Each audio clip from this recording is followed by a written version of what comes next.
Franck Ferrand sur Europe 1, au cœur de l'histoire. Et le moment est venu, comme chaque jour à cette heure-ci, de retrouver Franck Ferrand avec dans sa besace un nouveau sujet inattendu. Bonjour Franck. Bonjour Julia, bonjour à tous. Inattendu peut-être, mais surtout paradoxal. Le sujet d'aujourd'hui, on parle souvent de la Seconde Guerre mondiale en général et en particulier de l'occupation de la France entre le printemps 1940 et l'été 1944, période sombre et douloureuse. On pourrait penser que les arts étaient en berne pendant ces 4 années. Eh bien pas du tout. Figurez-vous que les théâtres, les cinémas, les galeries d'art, les librairies n'ont pas désempli à l'époque. Et c'est ce que montre notamment l'ouvrage dirigé par Stéphane Guégan chez Beaux-Arts Éditions, Les arts sous l'occupation, chronique des années noires. Années noires peut-être, mais pas pour tout le monde. Stéphane Guégan, historien des peintres et de la peinture, qui est un habitué de cette émission, est avec nous.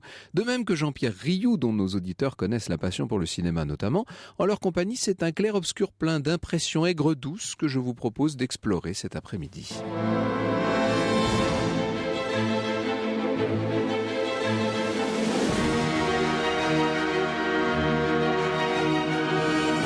De 13h à 14h sur Europe 1, au cœur de l'histoire. Franck Ferrand.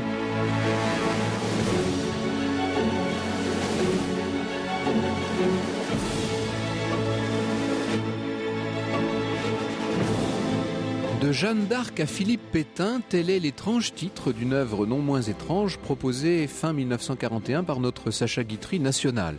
Inutile de vous dire que ce titre et la dédicace au maréchal sur vélin filigrané à la Francisque n'auront pas été pour rien dans les ennuis du roi de Paris à la Libération. Mais de quoi s'agit-il en vérité ? Bien, comment vous dire ? Il s'agit d'un film didactique qui prend la forme d'un commentaire en voix off sur les images d'un très beau livre pas encore relié que l'on feuillette. Complainte d'un pays meurtri et qui, cahier après cahier, envisagerait les gloires passées sous l'angle d'un hommage des artistes présents aux chefs-d'œuvre d'autrefois, le tout présenté de manière à la fois très moderne et pas du tout distrayante, disons-le. Je revoyais ce film hier soir avant de vous en parler, c'était la moindre des choses, j'ai failli m'endormir. Quel amalgame de panache, d'aigreur rentrée, de clameurs sourdes et de non-dits, de fulgurances patriotiques noyées sous des circonvolutions de nonces. Voici un extrait du film. Détail du tombeau de Valentine Balbiani par Germain Pilon. Un dessin de Clouet. Une lettre autographe de François Ier. Le portrait du roi par Clouet. Ronsard. Portrait de feu Monsieur de Ronsard dont l'auteur n'est pas encore connu. Remontrance au peuple de France, 1560. Rien ne me fâche tant que ce peuple battu, car bien qu'il soit toujours par armes combattu, froissé, cassé, rompu, il caquette et grommelle, et va toujours semant quelques fausses nouvelles. Tantôt il a le cœur superbe et glorieux et dit qu'un escadron des archanges des cieux viendra pour son secours. Tantôt la Germanie arme pour sa défense une troupe infinie, et tantôt les Anglais le viennent secourir, et ne voit cependant comme on le fait mourir, tué de tous côtés. Ronsard. Vous voyez les allusions cachées et d'ailleurs pas cachées. La mythologie nationale digne des images d'Épinal et des albums illustrés pour enfants est ici convoquée à travers tous les grands poètes, tous les grands artistes d'autrefois, et tout ça bien sûr enrobé par ce phrasé de Sacha qui ne recule devant rien et surtout pas devant une comparaison des marasmes respectifs de 1429 et de 1942, comme si le diable s'était amusé à bousculer les chiffres identiques des deux dates. Disons-le, de Jeanne d'Arc à Philippe Pétain, contribution de Guitry à la Seconde Guerre est aussi raté que ceux de chez nous, son tribut à la première, était réussi. Et ce n'est pas un hasard. Il y a bien du malaise et du mal-être, bien de la culpabilité dans ces 4 années d'occupation. Sacha Guitry vit à Paris, alors en zone occupée, tributaire d'un régime à part lié à son statut de capitale vaincue. Le pouvoir officiel en France est au sud, en zone libre à Vichy, dans ses hôtels pour thermalistes où s'entassent ministres et hauts fonctionnaires. Paris, maculé de panneaux en allemand et de bannières nazies, donne l'impression par ailleurs d'avoir fait un saut dans le passé. Cette capitale qui 2 années plus tôt donnait encore le ton au monde, la ville des enseignes lumineuses, des encombrements automobiles et de la consommation facile, cette métropole moderne est retombée sous l'effet de l'occupation, des contraintes du couvre-feu, des restrictions et des privations dans une sorte de 19e siècle anachronique. Faute de carburant, on a ressorti les fiacres, les carrioles, les vélos et les vélos-taxis. Quelques autos circulent encore, mais elles sont en majorité à l'occupant. Et pourtant, les expositions font le plein. Les galeries d'art ne désemplissent pas, les théâtres, les cinémas sont pris d'assaut par une foule avide de se changer les idées et de compenser par ce soudain débordement de culture un trou d'angoisse, l'avenir confisqué. Ce sont les éditeurs et les libraires qui profiteront le plus de ces 4 années paradoxales où fleurissent dans un étonnant semblant de liberté sous caution les œuvres de Camus, d'Éluard, de Larbaud, de Valéry, de Lavarande, de Simone de Beauvoir. Étrange période que celle de l'occupation, si bien dépeinte il y a une génération par Henri Amouroux, une période dont il serait de mauvais goût pour le moins d'évoquer une quelconque nostalgie, mais qui en revanche peut passer pour un moment de bouillonnement culturel et intellectuel. Eh bien c'est ce bouillonnement que j'aimerais à présent vous faire toucher du doigt, en mettant plus spécialement l'accent sur la peinture et sur le cinéma. L'histoire sur Europe 1, c'est avec Franck Ferrand. Et avec vos invités, Franck, sur Europe 1, Stéphane Guégan, qui a dirigé l'ouvrage Les Arts sous l'occupation, chronique des années noires chez Beaux-Arts Éditions, et Jean-Pierre Rioux, il a dirigé les premiers travaux sur la vie culturelle sous Vichy, sorti chez Complexe en 1990, et il vient de publier La France de 1900 chez Talandier dans la collection Texto. Bonjour à vous deux, merci beaucoup de nous avoir rejoints. Bonjour. Il faut dire que ce bel album, Les Arts sous l'occupation, qui paraît chez Beaux-Arts Éditions, Stéphane Guégan, est un véritable piège pour les esprits curieux, car comme c'est présenté sous la forme d'une chronique avec de courts articles qui suivent donc chronologiquement l'avancée de l'époque, bien sûr on butine d'article en article, on se laisse complètement gagner par l'époque et au bout d'un moment on est immergé dans cette occupation. Période faste pour les arts, ça c'est quand même un paradoxe qu'il faut souligner et dont il faut peut-être trouver les racines avant l'occupation elle-même, car il y avait déjà ce bouillonnement dès la fin des années 1930.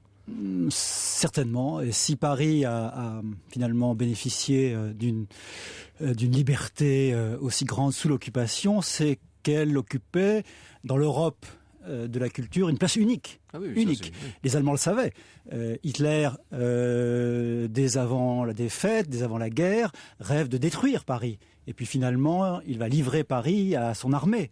Et Paris va devenir le théâtre des plaisirs pour la Wehrmacht, la Gestapo, les dignitaires. Ce qui est intéressant, c'est que les ordres qui viennent de Berlin, et notamment d'Hitler en personne, sont des ordres incroyablement libéraux. En tout cas, a posteriori, quand on regarde ça, l'idée est de maintenir la vie culturelle et de ne surtout pas s'en mêler. En tout cas, tant que ça ne gêne pas, bien sûr, les intérêts allemands. Donc il s'agit d'amadouer les Français. C'est tout le paradoxe du régime de Vichy. Mais pour le résumer d'une phrase, je la tire du journal de Cocteau en 1941. Il est lamentable que la justice nous vienne de nos ennemis. Et là, il parle bien sûr d'une sorte de libéralisme culturel dont lui-même, bien sûr, a profité. Et dont il s'est fait, alors là, vraiment le chantre, on en verra tout à l'heure quelques exemples. Oui. Je citais à l'instant, Jean-Pierre Rioux, le film de Sacha Guitry, qui n'est pas vraiment un film, qui est une sorte de conférence filmée à partir de son ouvrage. On est étonné de voir à quel point tous les grands ancêtres, si je puis dire, et toutes les valeurs sûres du passé sont convoquées à l'appui du moral national, en quelque sorte. Bah oui, c'est le but même de l'État français, du nouveau régime de Vichy, n'est-ce pas? Essayer de puiser après la défaite et l'occupation, et tout en engageant la politique de collaboration que l'on sait, c'est essayer de puiser dans ce qu'ils appellent à l'époque la tradition française, et pas du tout la mythologie nationale, bien entendu. Mais ils ne croient pas qu'il y ait une mythologie nationale. Et donc Sacha Guitry est un assez bon exemple de tout cela. Il persévérera d'ailleurs. Sacha Guitry, grand mythographe, néanmoins. Voilà. Si je puis dire, mais il persévérera après quelques ennuis à la Libération, n'est-ce pas? Si Versailles m'était compté, bien sûr, et Paris et Talleyrand. Donc ça c'est très important parce que l'idée que il faut que en matière artistique et en matière culturelle au sens le plus large, il y ait retour à quelque chose qui est une espèce d'enracinement national de l'intelligence, du génie, de l'âme de la France qui est en cours de reconstruction, croit-on, au temps de Vichy. Alors, cela dit, moi je ne suis pas pour trop pousser le paradoxe, car ça n'est pas non plus un âge d'or, si je puis dire. Hein. Ça l'est en termes de culture de masse, on pourra peut-être en parler à travers le cinéma notamment. Il faut quand même savoir que c'est une vie culturelle qui est sous contrôle. Qui est sous contrôle, qui a des contraintes. Il n'est pas bon d'être artiste juif, n'est-ce pas, sous l'occupation en France. Bien sûr, oui. Il n'est pas bon d'être inscrit sur la liste auto des livres à lire ou à ne pas lire. Il n'est pas bon d'avoir avoir à affronter beaucoup de réactions, de retours, de revanches, de revanches idéologiques de tous ordres, y compris en matière artistique. Ça c'est le plan politique, mais j'ai envie de dire, pour avoir je viens de passer le week-end là-dedans, donc je n'ai pas évidemment l'expérience que vous pouvez en avoir, mais j'ai été vraiment très surpris de voir que ce que vous dites là touche peut-être 2 ou 3% des productions. Pour l'immense majorité, on est dans une sorte non seulement de liberté, mais d'ouverture, d'efflorescence. Moi j'ai été stupéfait quand même de découvrir ça. Moi-même, je l'ai été, à vrai dire, en travaillant sur la période. Ce n'est pas nécessairement la mienne au départ, mais j'avais gardé à l'esprit depuis longtemps, depuis mon adolescence, l'image des azous, du jazz, un certain cinéma, et un certain cinéma défendu par le pape de la Nouvelle Vague, le cinéma de Grémillon, on en parlera tout à l'heure. Mais pour les arts plastiques, là c'est un peu plus mon domaine, ce qui me frappe, c'est précisément que la liberté dont on crédite la libération, tout ça est déjà là. L'abstraction, du buffet, Fautrier... Et puis quand même Arnaud Brecker. Alors on vient aux arts plastiques, si vous voulez, dans un instant, on y vient. Europe 1, au cœur de l'histoire. Avec une émission consacrée aujourd'hui sur Europe 1 aux artistes sous l'occupation, Franck. Alors justement, il faut que nous revenions peut-être Jean-Pierre Rioux, parce que je ne voudrais pas créer de confusion. Période d'efflorescence, de bouillonnement incontestablement, mais période qui doit s'inscrire aussi dans une continuité. Il ne faut pas oublier l'avant-guerre, et puis on parlera aussi un peu de l'après-guerre tout à l'heure. Oui, aujourd'hui, ce qui nous étonne un peu, c'est que la scène artistique, n'est-ce pas, se reconstitue tout de suite, et même ces efflorescences tout à fait importantes. Qu'il s'agisse des acteurs, qu'il s'agisse des types de production, qu'il s'agisse de la vie des galeries, qu'il s'agisse.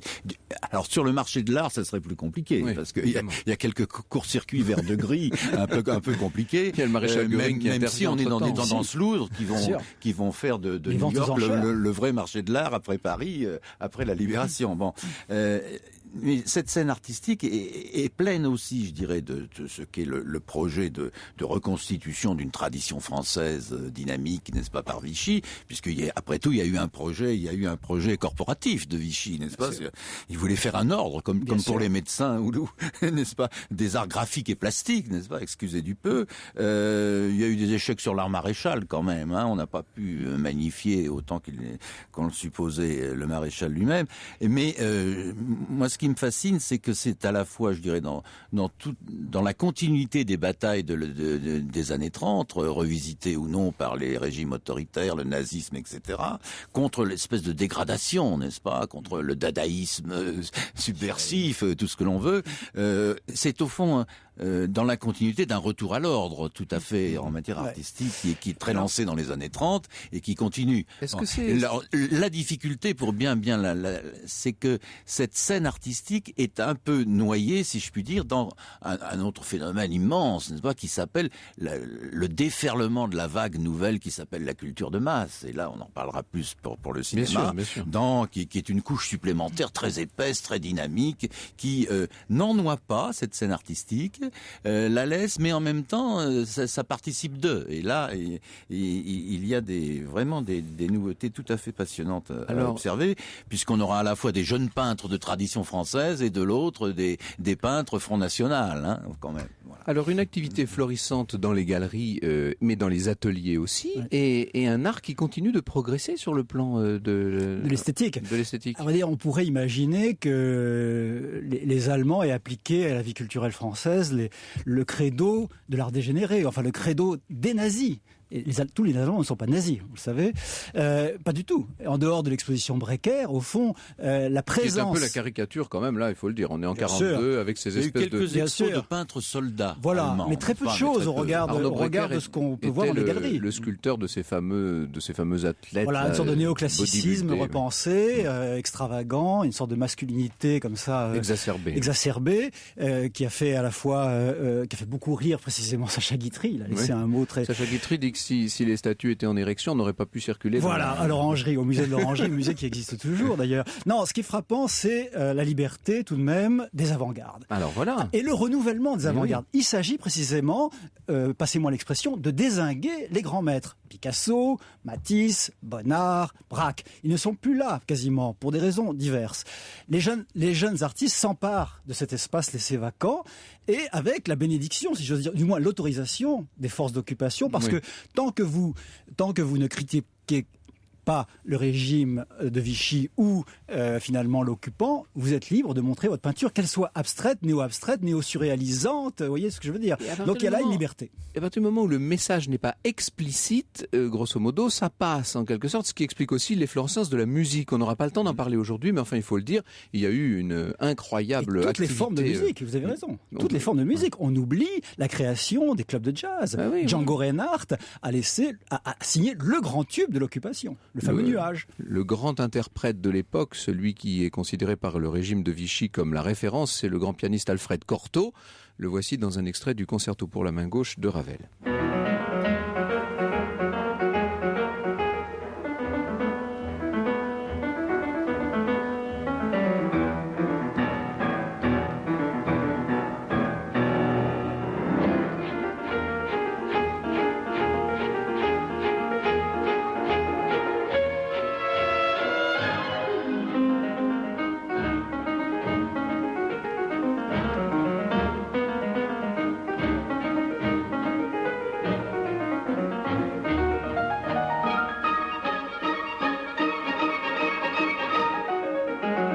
Un extrait du concerto pour la main gauche composé par Maurice Ravel. À tout de suite sur Europe 1 pour le récit de Franck Ferrand. Au cœur de l'histoire sur Europe 1, le récit de Franck Ferrand. Avec un récit qui nous relate maintenant sur Europe 1 la vie quotidienne des artistes sous l'occupation, Franck. Jean-Robert Ragache, que l'on connaît surtout pour ses ouvrages sur la franc-maçonnerie, est aussi l'auteur d'une vie quotidienne des artistes sur l'occupation. Il y écrivait que l'occupation avait été un âge d'or pour les spectacles, pour échapper au malheur du temps, au pessimisme ambiant, aux privations, bref, à cette trilogie ironique de Léon-Paul Fargue, qui avait travesti la devise de l'État français « Travail, famille, patrie » en tracas, famine, patrouille. On lisait, mais surtout on allait au cinéma et au théâtre, écrit Jean-Robert Ragache. Il note que les recettes des cinémas vont doubler entre 1938 et 1943 et celles des théâtres tripler. Faut-il préciser dès lors que la vie des artistes s'en ressent et qu'au moment où la majorité de la population souffre, les milieux artistiques, eux, en tout cas tout ce qui concerne les grands artistes, auraient tendance à respirer. Pour certains, que le cœur y soit ou n'y soit pas, ça c'est une autre question, l'heure, disons-le, est à la fête et peut-être à l'étourdissement. La vie mondaine, où se montrent plus que jamais Cocteau, Mistinguett, Suzy Solidor bien sûr, ou encore Maurice Chevalier, trouve à s'employer dans des charités évidentes. Alors on danse pour la Croix-Rouge, on chante pour les enfants réfugiés, on s'amuse pour aider les soldats prisonniers, tout cela sous l'égide d'un organisme du régime de Vichy, le Secours National. Je cite à nouveau Jean-Robert Ragache. Jamais les grands restaurants n'ont eu autant de clients. Au milieu des uniformes allemands, tout ce que Paris compte de célébrités vient prendre ses repas chez Maxim's, à la Tour d'Argent, chez La Pérouse, Drouan, Lucas Carton, qui forment le groupe de tête des endroits où il faut aller pour être vu. Ça, c'est quand même le paradoxe. Qu'on s'amuse et qu'on aille au restaurant, c'est une chose, mais qu'on s'y montre, en est quand même une autre. La Continentale va inviter en 1941 chez Le Doyen les principales vedettes de cinéma, et l'on verra Daniel Darieux, Arletty, Harry Bourg, Maurice Tourneur, Henri Decoing, Christian Jacques se précipiter à cet événement. On retrouve aussi évidemment tout ce beau monde dans les cabarets. Il faut savoir que jamais les cabarets parisiens n'ont aussi bien marché, si ce n'est peut-être à l'arrière pendant la Première Guerre mondiale du reste. On en parlait il y a quelque temps. Le Casino de Paris a repris ses représentations dès juillet 40, les Folies Bergères en novembre 40, et puis il y a eu l'Aiglon où Édith Piaf fait sa rentrée avec Paul Meurice, son protégé. Au Bœuf sur le Toit, on en parlait là aussi l'autre jour. Il y avait notamment une troupe qui s'appelait pas encore les Compagnons de la chanson, à l'époque c'était les Compagnons de la musique. Et puis bien entendu les grands cabarets, le Bagatelle, le Scheherazade, le Monseigneur, tout ça sont les lieux à la mode auxquels il faudrait ajouter du reste des maisons closes qui se transforment plus ou moins en maisons de rendez-vous mondains. Le plus célèbre, c'est bien sûr la plus célèbre, c'est le One to Two, où se côtoient toutes sortes de personnes. Vous avez à la fois le tout Paris de l'époque et puis aussi, ne l'oublions jamais, ceux qui, rue Lauriston, torturent pour le compte de la Gestapo, bien entendu. Alors, il y a beaucoup de cocktails, beaucoup de rendez-vous, beaucoup de réunions. On n'a jamais tant imprimé de cartons d'invitation. Et bien entendu, les Allemands essaient de tirer profit de tout ce mouvement mondain. Notamment la vedette suédoise du cinéma allemand, Sarah Leander, se voit invitée chez le doyen pour un grand cocktail, sous l'égide bien sûr de l'ambassadeur d'Allemagne, Otto Abetz. Et on voit là encore se précipiter Ginette Leclerc, Albert Préjean, Marcel Vallée, Jean Tissier. Alors, le but n'est pas de dénoncer quiconque, parce qu'encore une fois, tous ces gens ont eu d'ailleurs des comportements à titre personnel extrêmement différents, et le but n'est pas du tout aujourd'hui d'aller les analyser ici. C'est simplement de dire que ce qui peut compter dans le monde du théâtre et du cinéma notamment, mais aussi d'une façon plus générale parmi les grands artistes français, sont présents dans toutes ces réunions. Alice Cossea, par exemple, au cours de l'occupation, dit-elle, je n'avais pas pu refuser 2 ou 3 invitations à l'ambassade d'Allemagne. J'y avais rencontré le tout Paris, des spectacles soumis comme moi à quelques obligations qu'imposent les servitudes théâtrales. Point final. Alors Otto Abetz, bien sûr, je vous l'ai dit, organise tout cela. Et les Allemands, très vite, vont commencer à organiser pour les artistes français des voyages en Allemagne. Alors là encore, il faut distinguer entre voyages en Allemagne pour la bonne cause, si je puis dire, quand on voit Maurice Chevalier qui s'en va en janvier 42 chanter « Y a de la joie » devant un parterre de prisonniers de guerre, ou encore Édith Piaf et Charles Trenet en 43, accompagnés par l'orchestre de Fred Addison, qui vont chanter pour les ouvriers français dans les environs de Berlin. Ça, évidemment, ça fait partie, je dirais, des activités habituelles des artistes en temps de guerre. Mais on a aussi des voyages qui, alors là, sont beaucoup plus discutables. Et on se rappelle, au printemps 1942, à l'occasion de la sortie du film d'Henri Decoing, Premier rendez-vous, ce voyage organisé à Berlin pour quelques artistes français. C'est la première fois qu'un film français est montré en Allemagne depuis 1939, évidemment. Et la vedette du film, Danielle Darieux, est littéralement acclamée. Mais elle n'est pas la seule. Toute la distribution l'a suivie dans ce voyage en Allemagne. Ce qui fera écrire plus tard à Arletty, sur cette espèce de ton à la fois parigot et acide dont elle s'était, vous le savez, fait une spécialité, 3 jolies actrices françaises sont reçues par Hitler. Les actualités et la presse nous les montrent souriantes. La curiosité féminine est toujours excusable. Immunisées par cette visite, après la libération, elles font film sur film. Il ne faudrait pas, au passage, oublier les grandes institutions qui ont fait à leur façon, sinon tout à fait de la résistance, du moins montre de mauvaise humeur à l'égard de l'occupant. Ça a été le cas de la Comédie Française. On se rappelle la protestation des comédiens du Français au moment de la nomination du critique Alain Lobreau comme administrateur général. Ça a fait quand même pas mal de bruit. D'ailleurs, tous ne se sont pas mêlés à cette protestation. Il ne faut pas oublier le rôle de l'Académie française, dont on a eu l'occasion de parler à cette antenne. L'Académie qui ne nomme plus de nouveaux membres pour n'avoir pas à aller les présenter au maréchal Pétain. Et puis, il faudrait, mais alors ça, ce serait long, mais c'est assez amusant à faire, il faudrait aller repérer, bien entendu, dans les films et dans les pièces de théâtre, toutes les répliques qui sont à double, pour ne pas dire parfois même à triple entente, et qui, bien sûr, lorsque le public se croit libre de le faire, donnent lieu à de véritables manifestations de patriotisme. Au chapitre du patriotisme, je ne voudrais pas finir cette espèce d'évocation de la mondanité sous l'occupation sans parler de quelques-uns de nos grands artistes qui, eux, sont entrés carrément en résistance, sont partis même. On sait bien sûr que Françoise Roset est devenue l'emblème des artistes qui... Alors elle est partie, elle d'abord par la Tunisie, puis l'Algérie. Elle a gagné, vous savez, les États-Unis. Il faudrait parler de Jean Gabin, bien entendu, qui finira par rejoindre la 2e DB. Il faudrait parler d'un certain nombre de ces grands artistes, bien sûr Jean-Pierre Aumont, qui débarque en Provence le 15 août 1944, mais d'une façon générale, ou Gérard Philippe aussi qui va combattre sur les barricades de 44, mais d'une façon générale, on peut dire que c'est globalement le tout Paris et tous les grands artistes, enfin beaucoup de nos grands artistes qui se sont dans cette affaire. Est-ce qu'il faut dire compromis ? En tout cas, ils ont continué de vivre sous l'occupation, après tout, comme la plupart des Français. Franck Ferrand, sur Europe 1, au cœur de l'histoire. Peinture, littérature, théâtre, cinéma, on s'intéresse aujourd'hui sur Europe 1 aux arts sous l'occupation, une période faste, Franck. Alors, il faut dire, nous venons de voir que les artistes étaient très présents dans les cocktails, il y avait un nombre de vernissages invraisemblables. Dans une même galerie, on en comptait jusqu'à 3 et 4 par an. Oui, alors on a d'ailleurs la possibilité de de mesurer cette vie sociale grâce précisément à ces catalogues, ces cartons, ces pinces ces photographies, ces actualités. On filme l'inauguration du Salon d'automne, du Salon des Indépendants, du Salon des Tuileries, et effectivement, l'illusion s'installe que tout est encore possible, et tout est possible.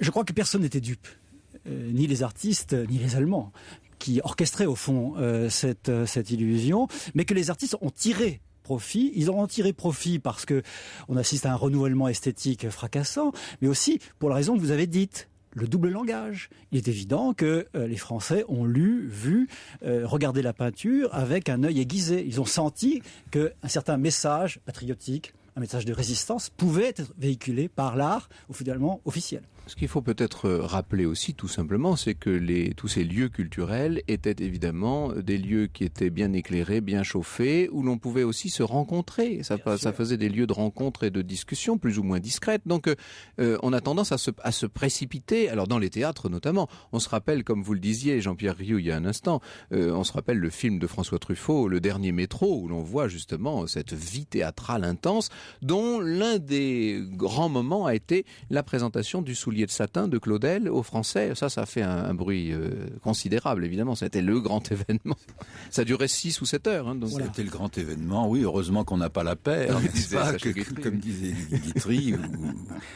Effectivement, et la fin assez à la fois émouvante et pitoyable de Claudel faisant un vague salut devant les parterres en verre de gris, n'est-ce pas? Il y a là quelque chose qui a laissé trace dans la conscience collective. Avec Abel Bonnard, qui est ministre de l'Instruction publique et des Beaux-Arts, qui évidemment assiste à tous ces événements. Alors dans la loge d'Abel Bonnard, il y avait Arnaud Breker, le sculpteur préféré d'Hitler dont on parlait, et Breker raconte: Abel Bonnard m'avait prié d'assister à cette première dans sa loge.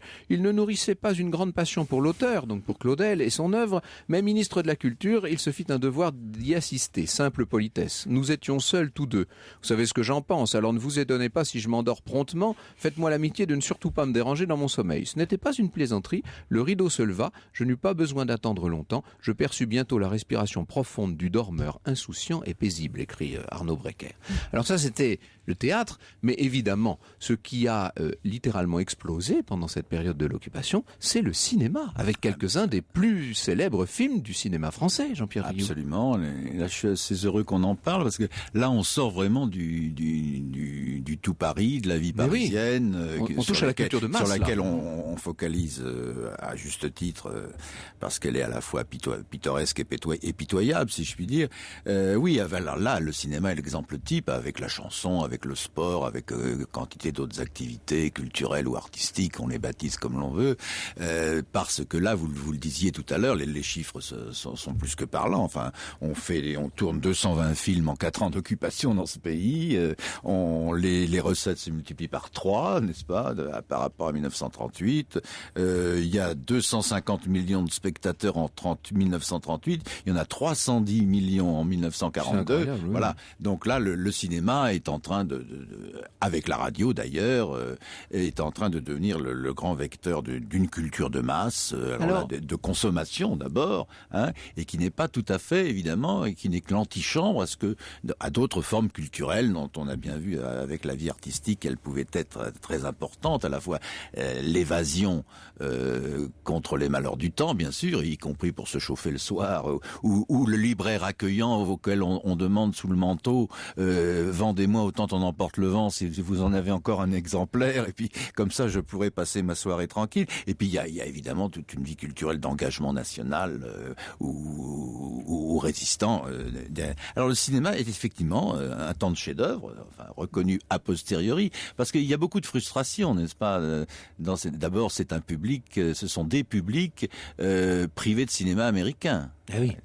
Il faut compenser. Un vrai problème, plus pour droit, ceux qui avaient appris beaucoup de choses dans les années 30 avec le parlant américain. Donc c'est un film, il n'y a pas de western, il n'y a pas de comédie américaine, etc., etc. Il n'y a pas de grande fresque. Et autant on emporte le vent, en aurait été une magnifique.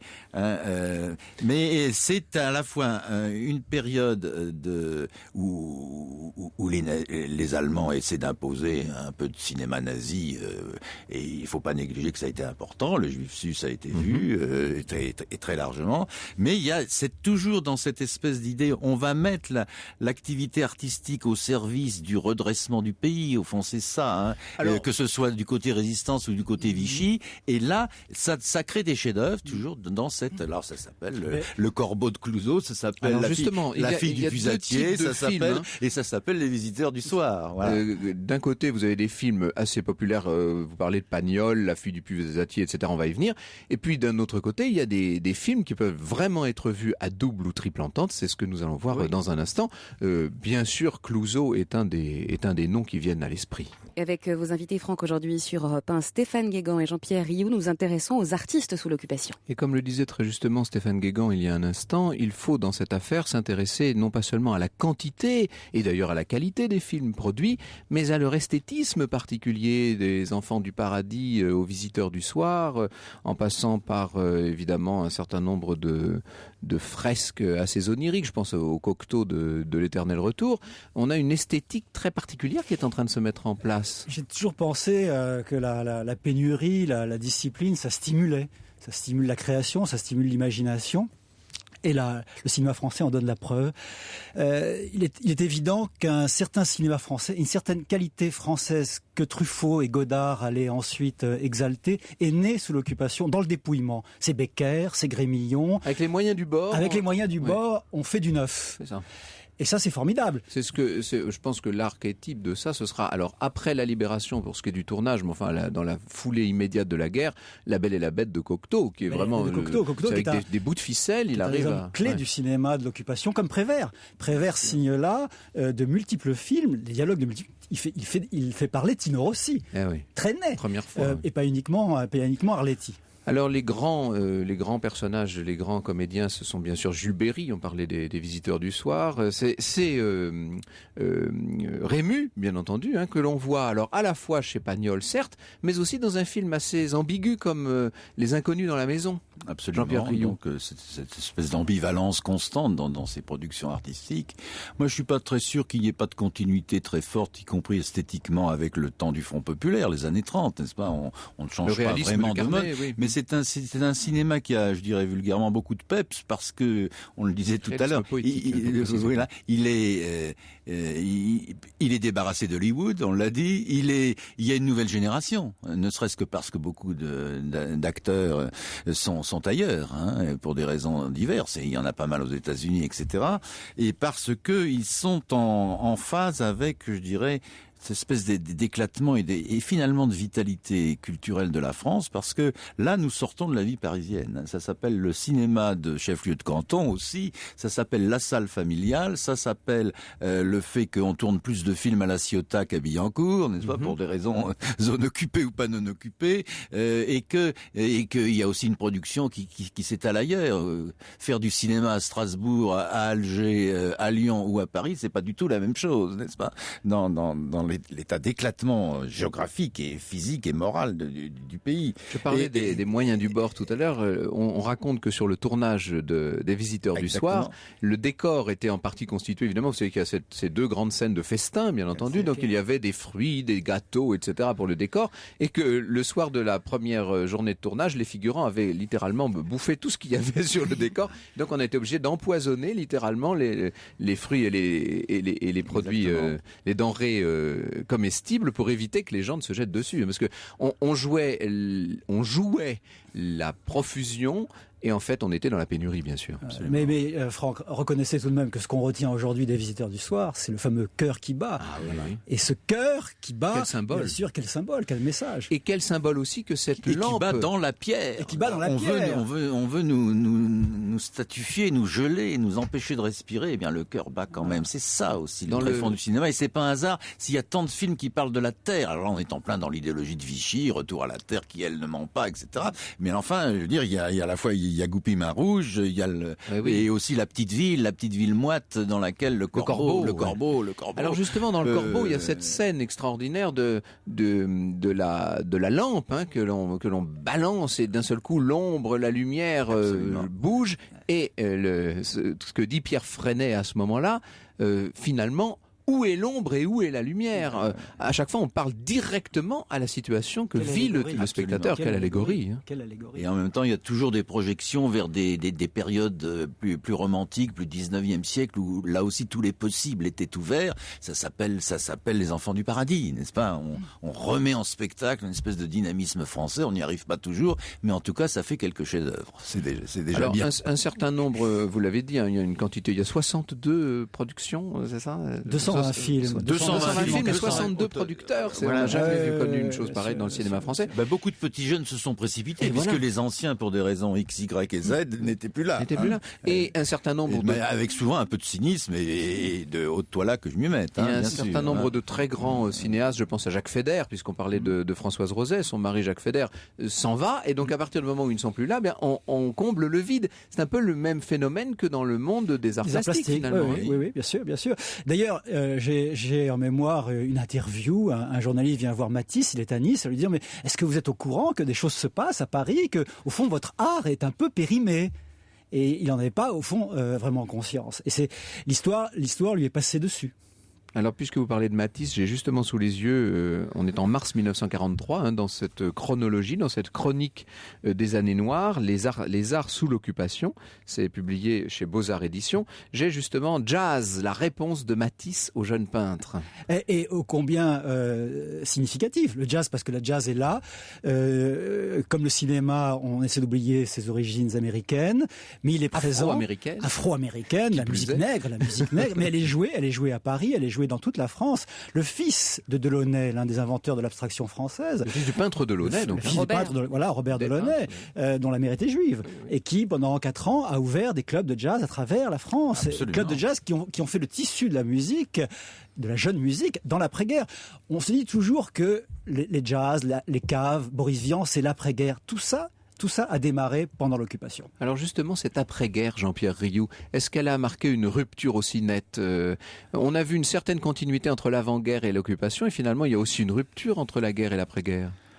Ça a duré jusqu'aux années 50. Une continuité a duré jusqu'aux années, a continué jusqu'aux années 50 et 60, bien entendu. Ça s'appelle la Nouvelle Vague, par exemple, en cinéma, bien sûr, qui en avait marre de Denis de la Patelière et de quelques autres. Très bien. La rupture quand même de la libération, ça a été de nouveau retour de l'Amérique, n'est-ce pas, quand même, à tous égards. Hein. C'est pas seulement du G.I. noir qui sait manier la trompette bouchée, ou le saxo, mais c'est aussi, alors on l'a vu en peinture, on l'a vu, le marché est à New York désormais. Oui, à tous égards, retour des États-Unis, Hollywood redébarque en cinéma.